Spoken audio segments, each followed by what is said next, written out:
¿Qué tal? Muy buenas tardes. Doctor, preguntarle sobre los resultados de ayer.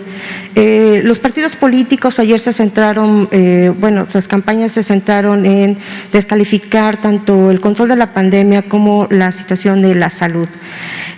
Preguntarle qué corresponsabilidad se tuvo en los resultados que se tuvieron en la jornada electoral de ayer, si realmente hubo un error o hubo un problema de comunicación con la sociedad. Esta sería una pregunta. Y la otra tiene que ver directamente, la alianza dice que van a volver a imponer o a impulsar el seguro popular. ¿Van a ustedes a modificar la estrategia que tenían de universalización o qué es lo que van a hacer para continuar con el proyecto que tenían, considerando que ya no tienen la mayoría en el Congreso? Gracias. Déjeme reubicar las preguntas porque a lo mejor es el interlocutor equivocado. Nosotros somos el gobierno de México, entonces aquí no estamos hablando de mayorías o minorías de partidos, porque nosotros ejercemos un cargo público al servicio de toda la nación. Digo respecto a la segunda pregunta. Ahora, el Seguro Popular, más técnicamente llamado Sistema de Protección Social en Salud, fue un modelo de organización del Sistema Nacional de Salud de México que se estableció en el año 2003, en el sexenio 2000-2006 y permaneció por los siguientes 2 sexenios. Este modelo de organización fue una tendencia en varios países del continente o incluso de otros continentes que seguían justamente una política económica y política social de corte neoliberal. El enfoque básico era separar el financiamiento de los servicios de salud con respecto a quién provee los servicios de salud. Antiguamente, del Tesoro Nacional se financiaba los servicios de salud y las instituciones mayormente públicas, por mucho públicas, son la gran mayoría de los servicios de salud en el país y lo siguen siendo, daban los servicios y recibían presupuesto para operar, comprar insumos, pagar las nóminas, equipar, etcétera, etcétera. En el sexenio de 2000-2006 se implantó este modelo. Ese modelo fue auspiciado, promovido por algunos organismos financieros internacionales, el Banco Mundial, el Fondo Monetario Internacional, y una réplica de ese modelo se implantó en varios países. Colombia, México fueron los 2 más entusiastas por la orientación ideológica de los gobiernos que en ese momento estaban tanto en México como en Colombia y sus correspondientes secretarios de salud, que eran muy amigos y tenían la misma perspectiva. Las consecuencias adversas de ese modelo las hemos comentado mucho y las seguiremos comentando, pero aprovecho la pregunta que nos hace Blanca para destacar una de ellas, que justamente hoy en una entrevista a propósito de un proyecto académico comentábamos.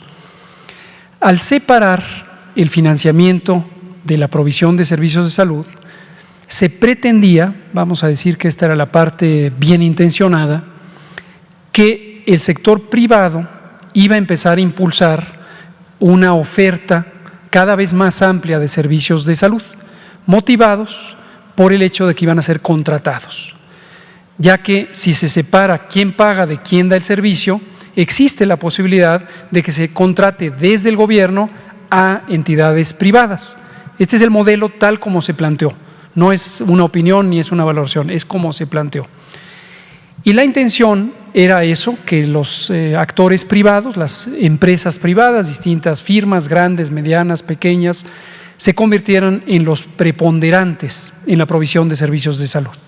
Hasta ahí lo que se pretendía. ¿Qué fue lo que pasó? En primer lugar, el sector privado de salud en México no le interesó, por lo que se ve en los resultados, ampliar su capacidad de dar servicios, particularmente para las poblaciones más desfavorecidas económicamente, para los pobres. No olvidar, en esta conferencia lo hemos dicho en innumerables ocasiones, que más de la mitad del pueblo de México vive en condiciones de pobreza. Yo sé que es impresionante cada vez que uno lo oye, pero es real, está perfectamente documentado, y no por nosotros, incluso por los organismos financieros internacionales. Más de la mitad vive en condiciones de pobreza. Y en esos sitios la provisión de servicios de salud por parte de privados no es lucrativa. Entonces no fue atractivo para estas posibles entidades privadas ir a la Sierra Tarahumara o a la Sierra Juárez de Oaxaca o ni siquiera a Iztapalapa, vaya, para dar servicios de salud privados. Ese fue un problema importante. Entonces no aumentó la oferta de servicios de salud y en cambio se empezó a introducir una serie de servicios un tanto accesorios, poco resolutivos, que sí eran lucrativos. Ahí entraron todo lo que hemos comentado, los servicios integrales, en los que firmas privadas, generalmente de nueva creación, algunas, como está documentado, ligadas a funcionarios de las administraciones anteriores, pues empezaron a hacer negocios con la salud. Hasta aquí la descripción de lo que ocurrió.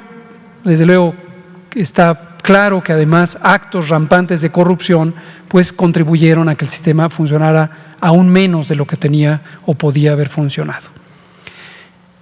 Dicho esto, evidentemente no tenemos intención alguna de rescatar, revivir o reinstalar este modelo, y el modelo de organización de los servicios de salud que pretendemos en México es un modelo de cobertura universal, gratuito, otorgado por un sistema público que sea cada vez más robusto en términos de sus capacidades, su infraestructura, sus recursos humanos, su calidad, su nivel de especialización y sobre todo que llegue hasta el último rincón del país donde existen grandes carencias, las que ya eran históricas y las que aumentaron en los últimos 15 años. Y ya nada más una precisión, en los resultados de ayer, ¿hay alguna responsabilidad en el manejo de la pandemia o fue utilizada como moneda de cambio por parte de los partidos políticos para desacreditar? ¿Qué es su opinión? Pues mi opinión es que desde luego cualquier fenómeno social, cualquier fenómeno de interés público se presta a que las distintas fuerzas políticas quieran sacar una oportunidad de notoriedad, de avance, etcétera. Esto lo he comentado varias veces a lo largo de la epidemia. No es de nuestro interés controlar una epidemia para producir un resultado político.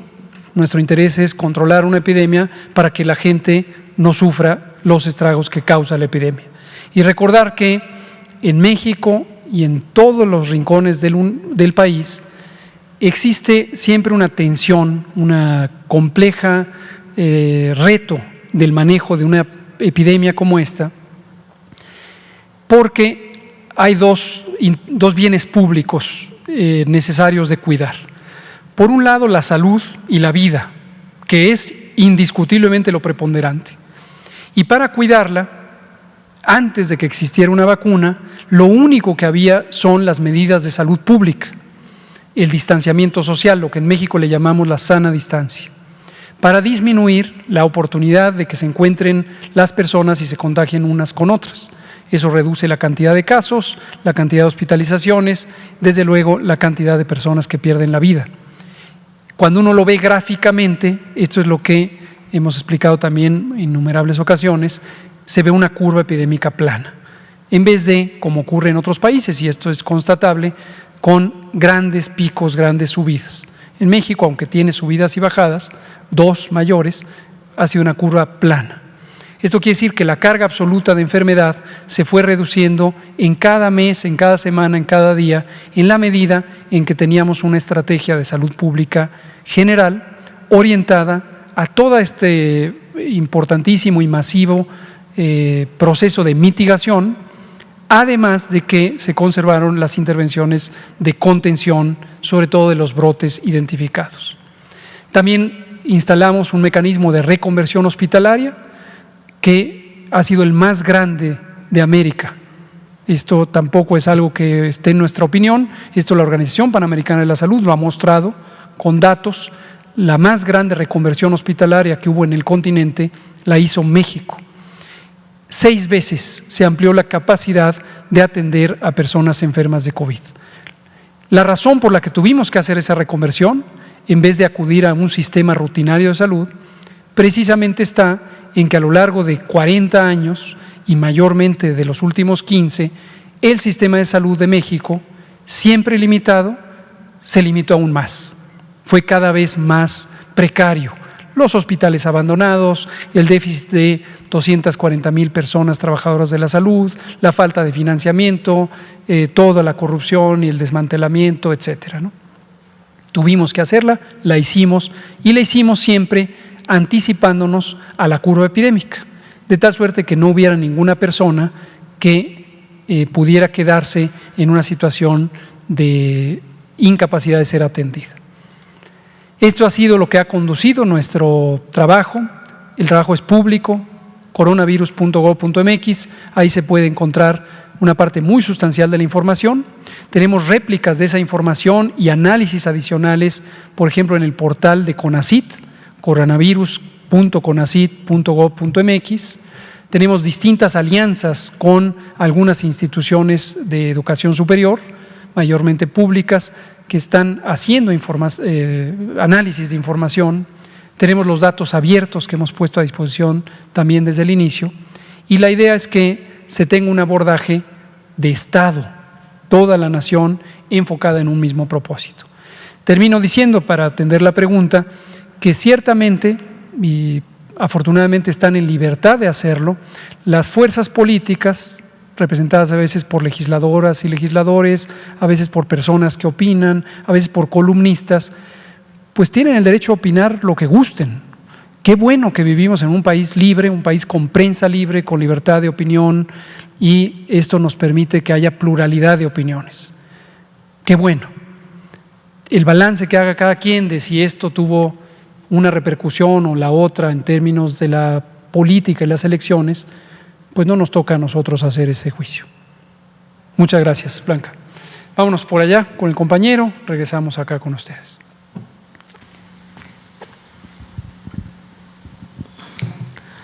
Tani como Tata López Gatell. Ya hubo una actividad que si Daniela Pastrana pie de página de tomaje taku tani chinyo ya insabi. Takachina ni kuna be kutata ikuki unyu kwachi kuni de kuya shando ta ka daki viva con ka no bedata. Buenas noches, doctor Gatell.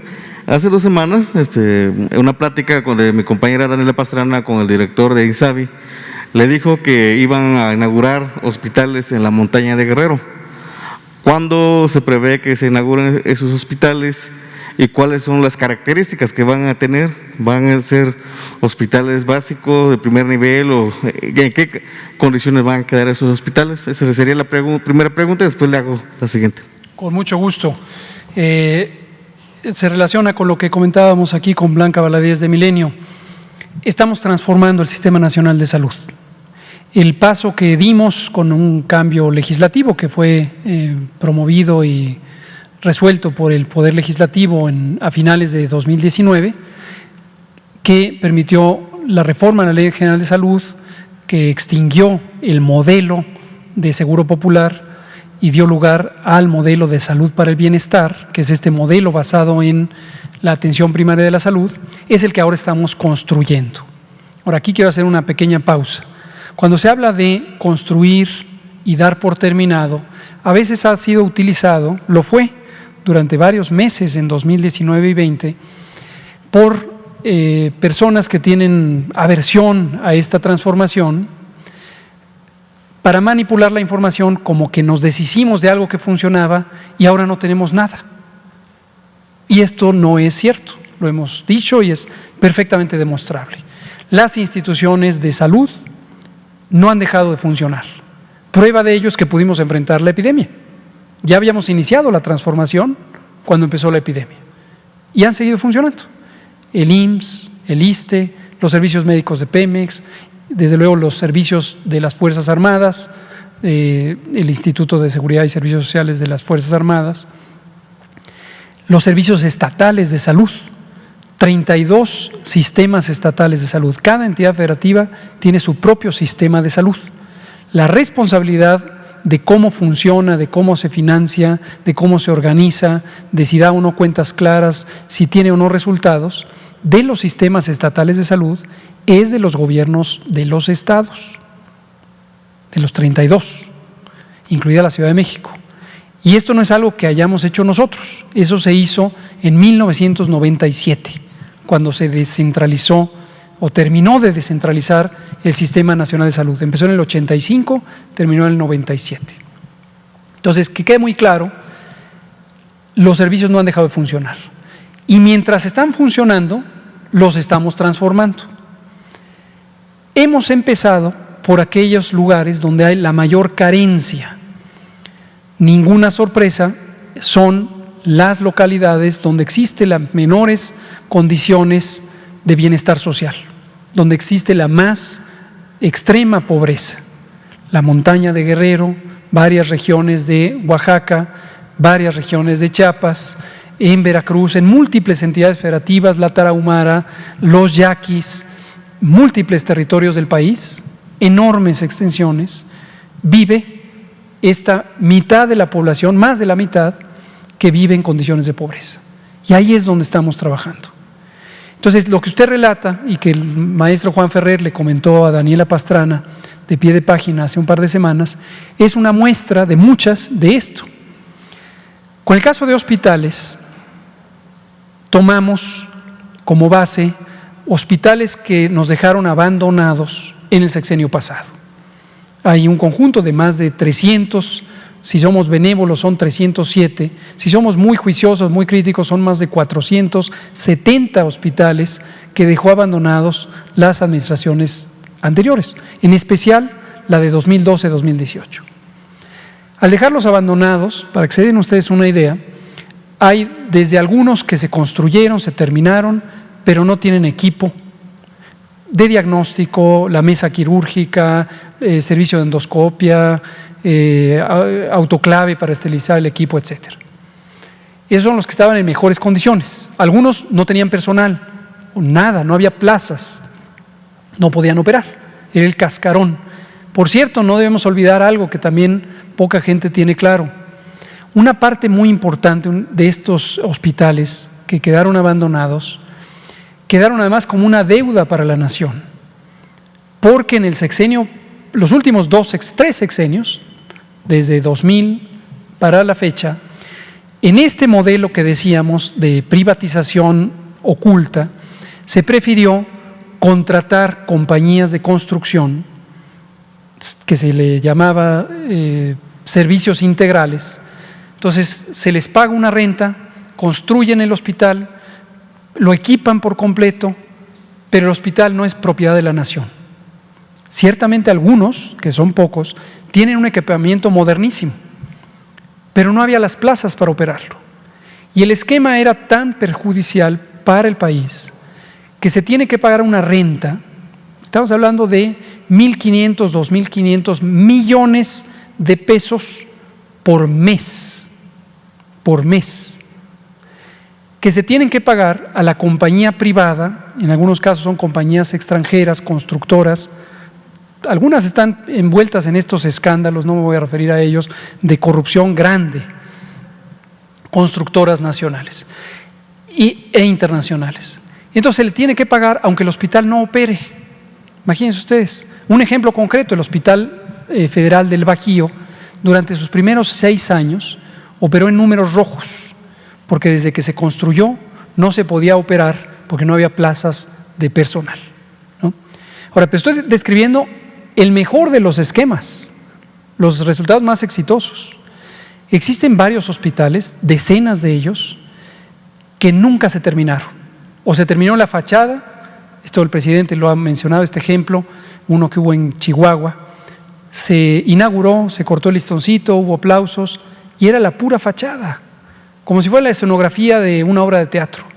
Y adentro no había nada, había una obra negra. Hay otros que se construyeron en predios que están en litigio, entonces no se pueden usar. Otros que se construyeron en hondonadas y la obra negra se inundó y no se puede utilizar. Ese es el panorama. ¿Qué estamos haciendo? Durante 2019 y parte del 2020, ya durante la epidemia, los colegas de INSABI hicieron un levantamiento ingenieril y arquitectónico de todos estos hospitales. En algunos casos, y creo que vale la pena destacarlo, hubo una buena colaboración de los gobiernos estatales y también del IMSS, y se empezaron a hacer proyectos de rescate. Y lo que se dijo es, bueno, si hay condiciones de ingeniería para rescatarlo, lo rescatamos, siempre que no represente un gasto mayor para el erario público, para el Tesoro Nacional. El que usted comenta de la montaña de Guerrero, yo no lo conozco, pero le vamos a pedir al maestro Ferrer que nos comparta fotografías para que la gente lo vea. Se partió de obra negra prácticamente. Se remozó, se repararon cosas, se empezó a equipar, muy importante, se contrató el personal y se empezó a poner en marcha. Lo que queremos sobre todo son más hospitales en más localidades y no pocos hospitales de altísima tecnología que resultan muy caros. No quiere decir que no sea necesaria la alta tecnología médica, pero hay que hacerla siguiendo la pauta de lo que necesita la población, no de lucro, que ese es lo que motivó la construcción de hospitales en estos 3 sexenios de los que estoy hablando. Inge kuni gato yo ni daño a mi va no ya ve kutata yota na satatani akana tu minyu abasa tana basa kana tu ni anduko na dana matuna. ¿En qué municipios se van a inaugurar esos hospitales ahí en Guerrero? ¿Y cuál es el plan que tiene la Secretaría de Salud? ¿Van a contratar médicos que hablen su lengua materna o lengua de la región? ¿O van a hacer uso de traductores e intérpretes de lenguas indígenas? Porque, como usted sabrá, en la montaña de Guerrero, el 75% de la población habla su lengua materna. ¿Cómo no? Esto es muy importante.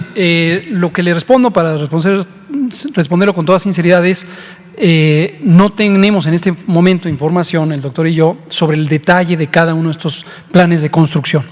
Pero tenemos pensado, ya nos lo pidió el presidente, que en fecha próxima vengan los colegas del INSABI, no aquí, sino en la conferencia matutina, en el Pulso de la Salud, y den una sesión específica con el inventario, el resumen de lo que se ha logrado hasta ahorita de este rescate de hospitales y el plan preliminar que ya se tiene.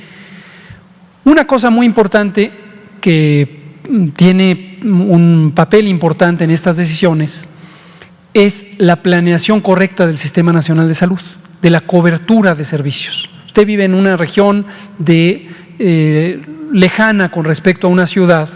Hay un camino primero pequeño de asfaltado, pero luego hay un camino de terracería y luego se llega a una zona de difícil acceso y usted nunca ha tenido servicios. Usted seguramente se pregunta ¿cuándo llegarán? Como se vio con el caso del programa de vacunación, nuestra prioridad es empezar por ahí, no por los centros urbanos.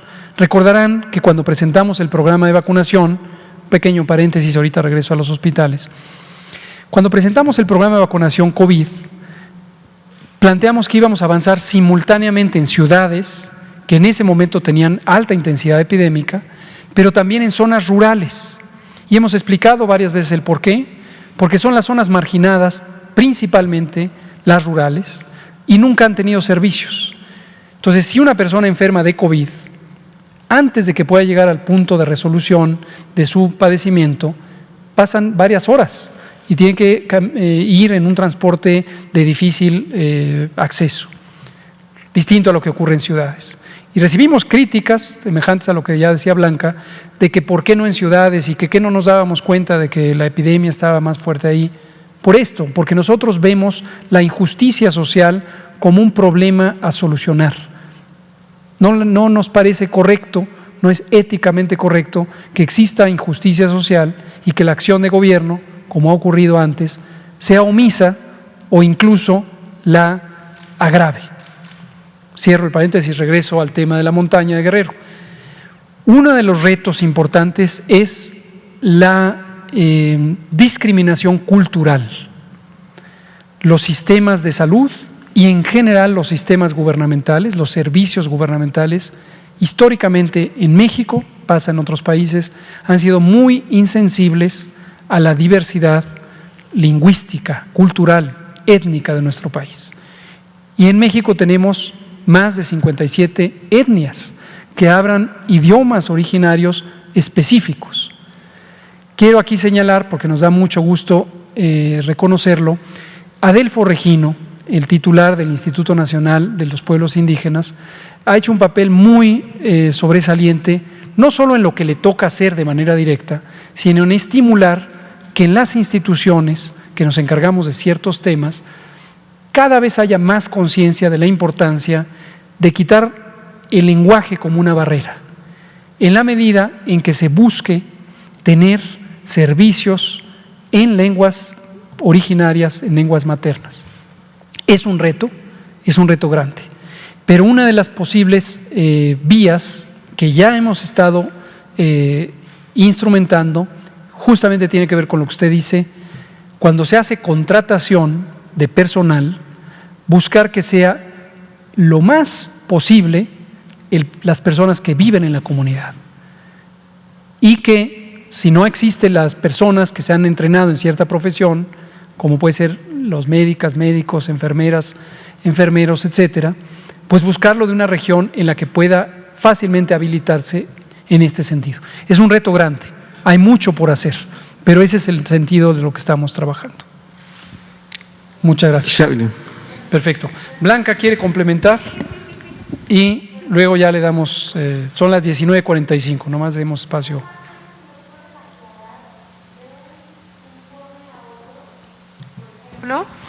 Hay 228.804 decesos y en esta ocasión es de 241.662. Estamos hablando de 12.858 más.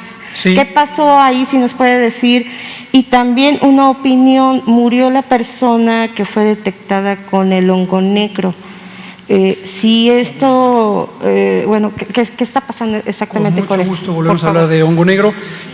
También de esta cifra, son 12.000 más. Gracias Blanca por decírnoslo. También le agradezco públicamente a Ángeles Cruz de La Jornada, que nos mandó un mensajito alertándonos. Ya lo consultamos con la persona que integra físicamente la presentación. Es un error, hubo un error en el momento de procesarlo y el dato correcto es 228.838. Lo vamos a corregir para la presentación que se hará pública. Es un error tipográfico. Efectivamente, se sumaron dos números que no debían ser sumados, las defunciones confirmadas con las sospechosas. 228.838 defunciones hasta el corte que es consistente con lo que veníamos teniendo. Y en este momento, recordar que cuando tuvimos los momentos más intensos de la epidemia, llegamos a tener arriba de 2.300 defunciones diarias. El domingo tuvimos 50. Es la cifra más baja de defunciones. Como ya conocemos, en los domingos se registran con menor celeridad los datos y luego se van actualizando a lo largo de la semana, pero tenemos 10 o 12 o 15 veces menos de lo que llegamos a tener en su momento. Sobre el hongo negro. Sí, por favor. Esta historia del hongo negro, algunos diarios lo han querido posicionar como una preocupación. Y lo comentamos, ya lo habíamos comentado anteriormente, pero con mucho gusto lo volvemos a comentar. La historia que se ha contado es que en India surgió una epidemia de lo que popularmente se le llamó el hongo negro. No sé quién lo designó así, pero le empezaron a decir así en los medios de información nacionales. Este hongo negro, en realidad no es negro el hongo, pero da lesiones necróticas que pueden dar una coloración negra cuando el tejido se destruye. Es una enfermedad que se llama mucormicosis. La mucormicosis es una infección causada por varias especies y de hecho géneros de hongos que pueden infectar la vía respiratoria y otros tejidos del cuerpo. La narrativa que han promovido algunos diarios, estoy seguro que sin ninguna mala intención, pero sí mucha desinformación, es que el COVID lleva a tener hongo negro y aparentemente han permeado la idea de que cuidado porque vamos a tener todas las personas con COVID que tengan hongo negro. No es el caso. La mucormicosis es una enfermedad antigua, posiblemente milenaria. Fue descrita durante el siglo XX. No tiene nada que ver en primera instancia con la COVID-19. La situación donde se presenta con mayor frecuencia es en personas que tienen cánceres, sobre todo cánceres sanguíneos. linfomas, leucemias, mielomas, etc. Especialmente cuando reciben quimioterapia y entran en estados profundos y prolongados de inmunosupresión. Porque los hongos nos atacan a los seres humanos y también otras especies animales cuando la eficiencia del sistema inmune, el sistema de defensas, está francamente abatida. Otras situaciones en las que se puede presentar esta infección es en personas con diabetes descontrolada, sobre todo cuando el descontrol es muy profundo o muy grave y por muchos años están en descontrol. Ahí participan varios factores, varias razones. Una es que el propio exceso de glucosa en la sangre, voy a usar un término que no es un término médico, pero es ilustrativo, aturde al sistema inmune, aturde, hace que la eficiencia de movimiento de los glóbulos blancos y de la producción de anticuerpos sea menos eficiente. Y entonces puede haber infecciones por hongos. También, y nunca debemos olvidarlo, la desigualdad social, la injusticia social, la pobreza. Estos hongos, aunque están por todos lados, aquí mismo hay hongos de distintas de las especies y géneros que pueden producir mucormicosis. Aquí en la mesa, ahí en el piso, nos los estamos respirando continuamente.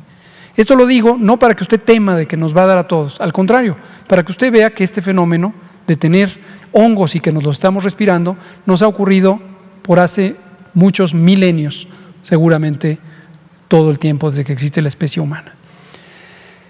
Pero en condiciones donde se suman estas enfermedades inmunosupresoras y otros como la desnutrición, como el alcoholismo, sobre todo cuando es muy intenso, con ambientes más cercanos a lo rural, puede ser que eso favorezca la inhalación de polvos que contienen estos hongos.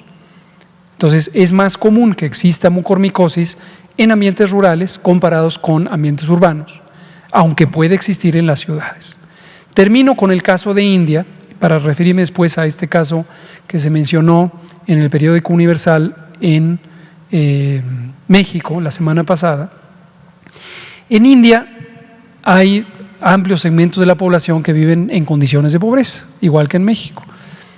Y es posible que el uso de ciertos dispositivos para el tratamiento de COVID, específicamente los puntas nasales, los dispositivos de provisión de oxígeno, en algunos de estos casos no hubieran sido correctamente descartadas, son medios desechables, en México son desechables, o como un sustituto que hayan sido esterilizadas. Entonces es posible que estas puntas nasales que están en la vía respiratoria de las personas sean el medio que acarreó a este hongo negro, que efectivamente es una enfermedad grave, afortunadamente muy rara, pero grave y puede ser letal hasta en 70% cuando no hay tratamiento. Termino diciendo del caso mexicano.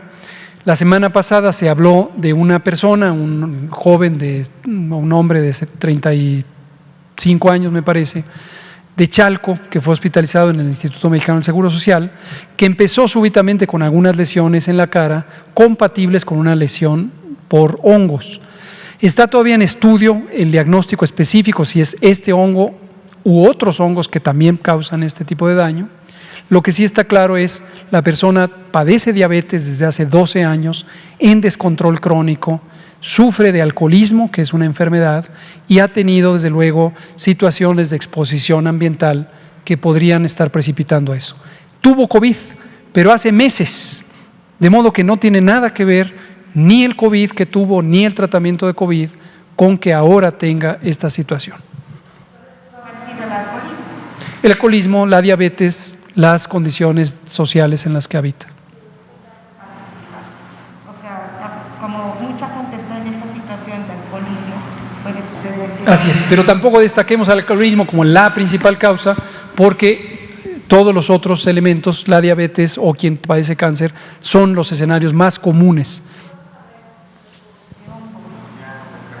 En cuanto se tenga el diagnóstico por parte del Seguro Social, seguramente nos comentarán y dado que fue un asunto de interés público, lo compartimos. Muchas gracias. Juan Hernández, periódico Basta. Penilei Ramírez y el compañero. Queda muy poquito tiempo, son 19:54. Bueno, rápidamente, nada más un corte de caja. ¿Cómo les fue ayer precisamente en los protocolos de seguridad que se aplicaron ahí en las casillas? Porque al parecer en algunos estados van a aplicar multas. No sé cómo va a estar ahí este asunto o cómo se va a trabajar en esta área, porque no se siguieron precisamente estos protocolos sanitarios, y sobre todo que estábamos hablando de que en varios lugares pues hubo largas filas, que incluso terminando la jornada electoral pues había casillas donde había más de 100 personas ahí todavía formadas. Gracias. ¿Cómo no? Muchas gracias, Juan Hernández, de Grupo Cantón Periódico Basta.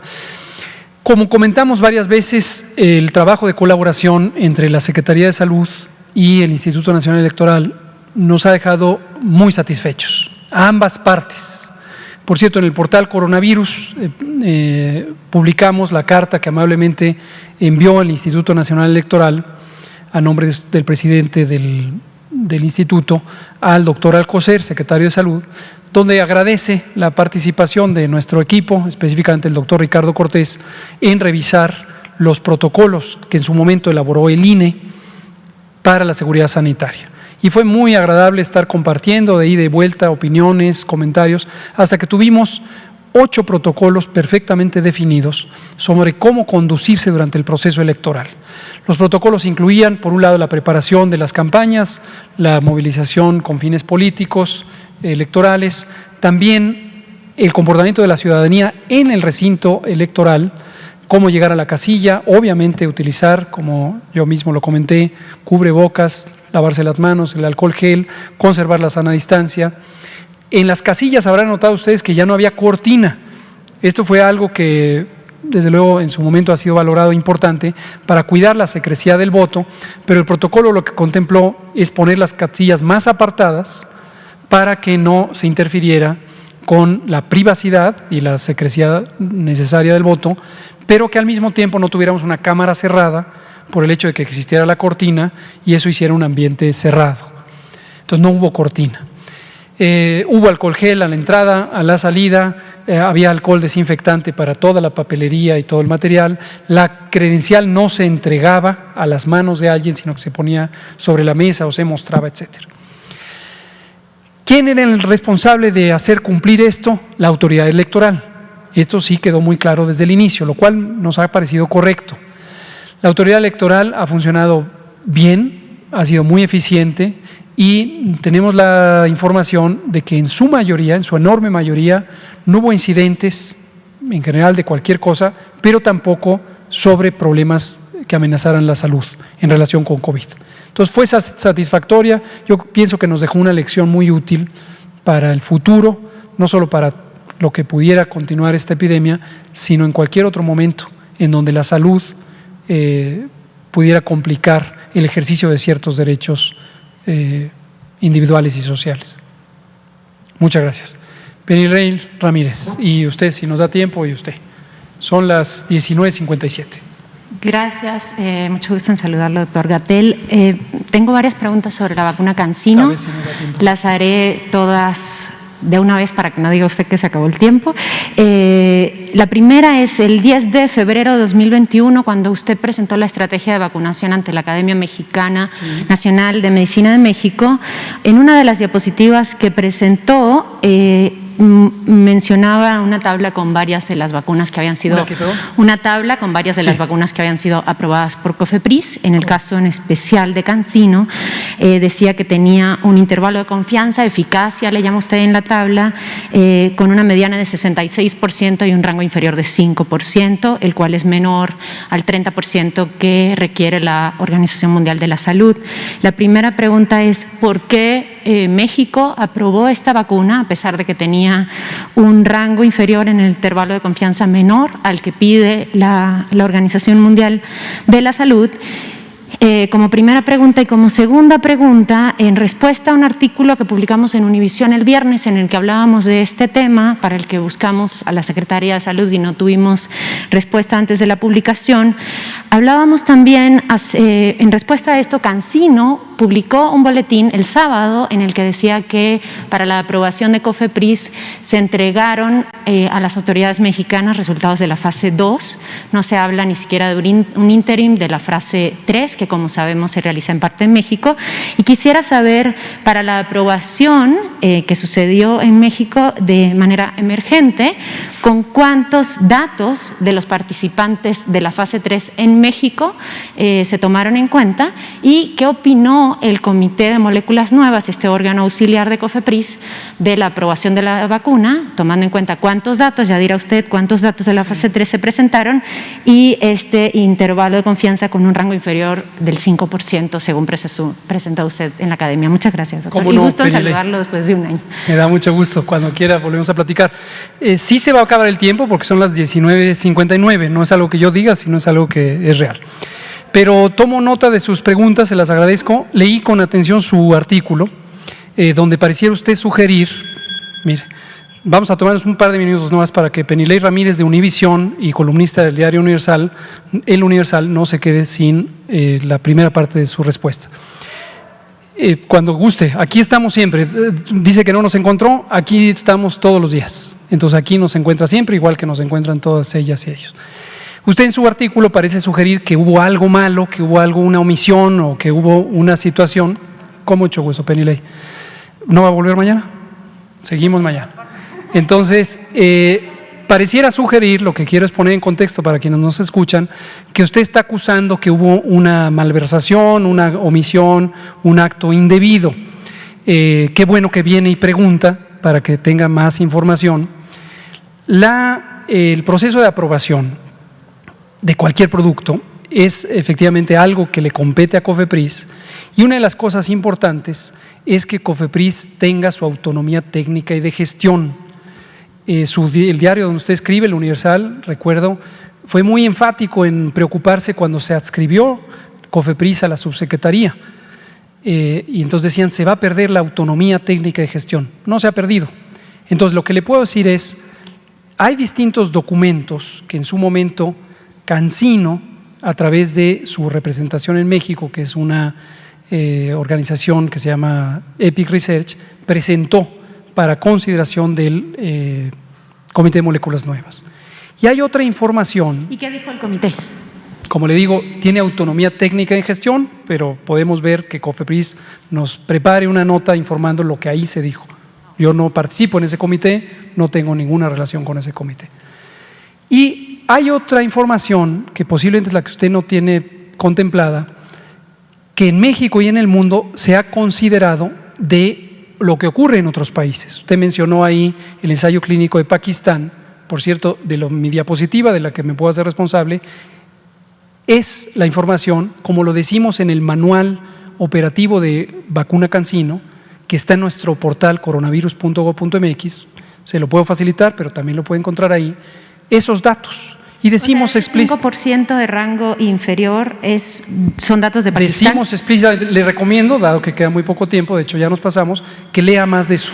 Por eso son y datos mañana de que venga, en ese momento había varios países que ya tenían datos más avanzados de la propia vacuna CanSino, y esa información también fue revisada. Y la segunda pregunta era, ¿con cuántos datos de la fase 3 en México, de participantes mexicanos, se contó para esa aprobación? Lo ignoro, pero como le digo, con mucho gusto a COFEPRIS, que tiene autonomía técnica y gestión, le podemos preguntar eso. Le agradezco mucho, doctor. Gracias. Muchas gracias. Aquí terminamos la conferencia de prensa. Nos tomamos 3 minutitos más para contestarle a Penilei del Universal y Univisión, que venían con una inquietud al respecto de la vacuna CanSino. 20 semanas de reducción de la epidemia, una semana adicional, que es la que estamos abriendo ahora, en donde no hay reducción, pero por lo menos no hay subida. Es posible, como suele ocurrir con los datos, que concluyamos la semana con un poco de subida, más o menos sube un par de puntos, de 2 a 5 puntos porcentuales en la comparación de una semana con la otra. Hay que mantenernos atentas y atentos. Sigue avanzando la vacunación, pero la epidemia no se ha terminado y debemos mantener las medidas de control sanitario para que evitemos que en cualquier momento pudiera haber un repunte. Seguimos mañana y aquí nos vemos. No se pierda el pulso de la salud a las 7 de la mañana en la conferencia de prensa con el presidente. Gracias.